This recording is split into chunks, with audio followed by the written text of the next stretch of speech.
Bonjour à toutes et à tous, c'est Infinity94. On se retrouve aujourd'hui en ce vendredi 8 juin 2018.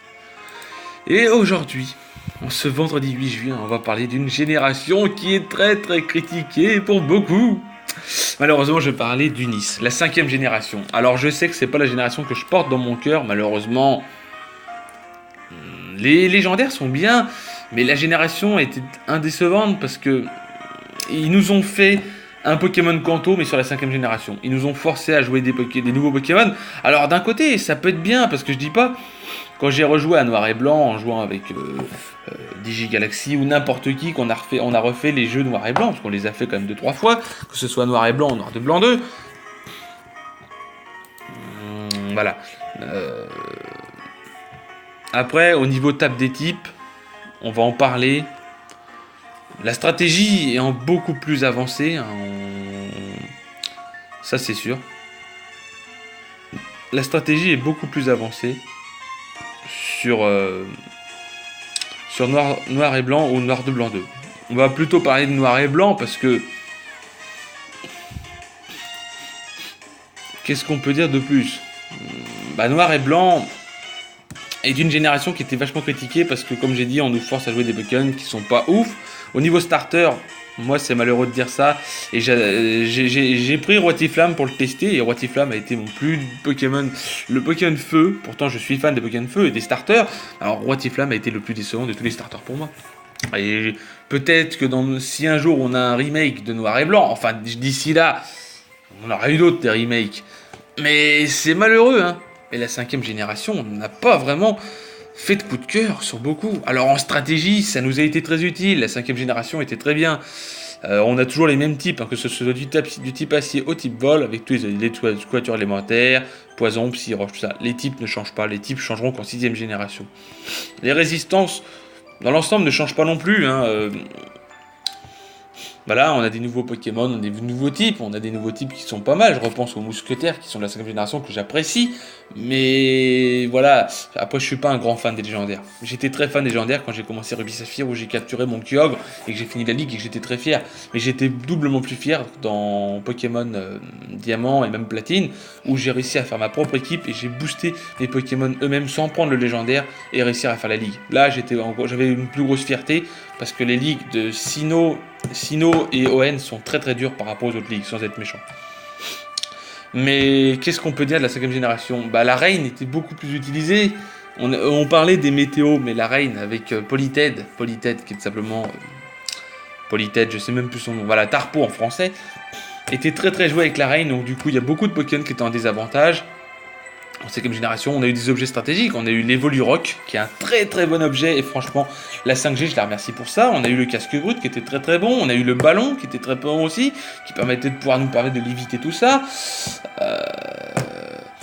On avait les objets choix. Mais les objets choix, on les existait déjà en 4G. Mais on a eu tellement d'objets qui nous ont été d'une grande utilité en 5ème génération. On a eu le métro de combat, des combats qui étaient très utiles, avec des combats parfaits et tout, c'est vrai. La 5ème génération, j'admets que c'est pas la génération que je porte vraiment dans mon cœur. Après, comme on peut voir, vous voyez, là j'ai une table des types différente de celle que j'ai devant moi, mais la table des types reste la même de la 2G jusqu'à la 5G, avec peut-être quelques immunités en plus, quelques trucs super efficaces en plus, mais après j'avoue que la 5ème génération, je peux pas trop vous en parler. Je dirais à Digigalaxy, quand ce sera les grandes vacances, ou quand il viendra d'ici 15 jours, s'il peut parler de la 5ème génération. Je sais que lui, il adore la 5ème génération, il la porte vraiment dans son cœur. Moi, toutes les générations, je les porte dans mon cœur, mais la 5ème, je ne peux pas. Même la 7G, pour moi, je vais pas vous mentir, je la préfère. Donc voilà. Digigalaxy adore la 5G, donc un jour, je lui dirais de faire une petite vidéo sur toutes sur les régions Pokémon. Comme j'ai fait moi, comme ça sera pareil. Comme ça, il donnera ses avis, je donnerai mes avis, on fera des vidéos ensemble. Mais pour la 5ème génération, franchement, je peux pas dire grand chose, à part que la Reine était vachement utilisée, la pluie était plus utilisée. Qu'est-ce qu'on peut dire d'autre? Ouais, la pluie était surtout mise en avant, on mettait surtout en avant la pluie, hein, c'est tout ce que je peux dire. Franchement, la pluie était mise en avant, des Pokémon comme Minotaur étaient très bons, ou Trioxide. Mais vite contré par les mousquetaires ou autres, donc c'est vrai que c'était pas un désavantage. La 5ème génération était bien avec le duo des légendaires. Mais la 5e génération, j'ai pas vraiment grand chose à dire. Autant la 6G, la 7G, pour lundi prochain et mardi prochain, je pourrais vous faire un potin complet là-dessus. Même pour vous dire, je vais pas vous mentir, hein. La semaine prochaine, on va parler pendant 5 jours, on va parler de la 6e génération pour 2 jours, tout ça. Parce qu'il y a des trucs que je veux parler, des méga évolutions, qu'est-ce que ça a révolutionné la game, tout ça. En 5e génération, on a aussi le type fait, parce que je vais pas vous mentir, hein, la semaine prochaine, on parle toujours des trucs comme ça, comme j'ai fait là, mais je vais pas vous mentir.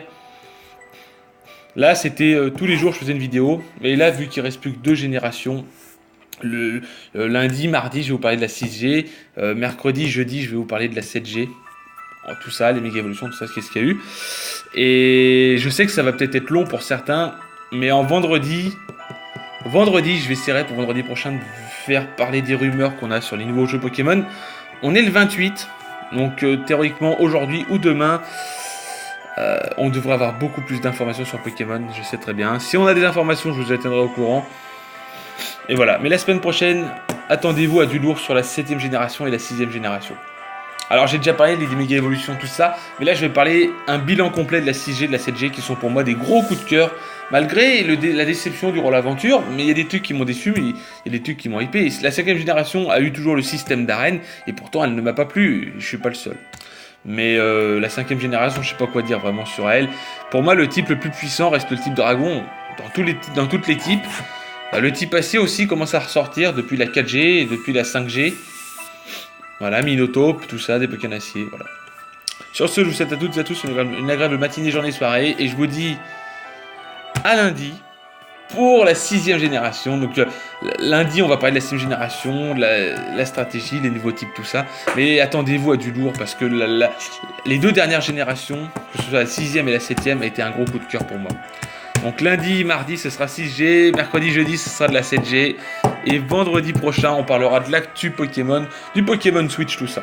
Sur ce, je vous souhaite à toutes et à tous une agréable matinée, journée, soirée. Et je vous dis bye tout le monde!